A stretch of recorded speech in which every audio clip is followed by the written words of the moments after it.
ఈ వీడియో కనుక నచ్చితే ఖచ్చితంగా లైక్ చేయండి. ప్రశాంత్ రామలక్ష్మికి శారీ కట్టుకోమని ఒక శారీ ఇస్తాడనమాట. ఇక రూమ్లోకి వచ్చాక రామలక్ష్మి ఆద్యతో అంటుంది ఆ చీర విసిరేస్తూ, ఈ చీర నేను కట్టుకోవాలంట అని చెప్పి విసిరేగానే అప్పుడే ఆ టైంకి జానకి వస్తుంది. ఆ చీరను పట్టుకుంటుంది.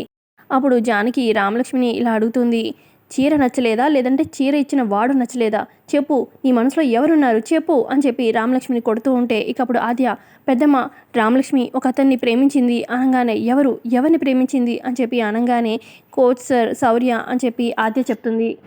ఆద్య అంటుంది, పెద్దమ్మ ఒక మాట చెప్తాను, మీ ఇష్టాన్ని గౌరవించి రామలక్ష్మి ఈ పెళ్లి చేసుకుంటే మీరు బాగుంటారేమో, కానీ రామలక్ష్మి జీవితాంతం బాధపడుతూనే ఉంటుంది, తనకి ఆనందమే ఉండదు అని చెప్తూ ఉంటుంది.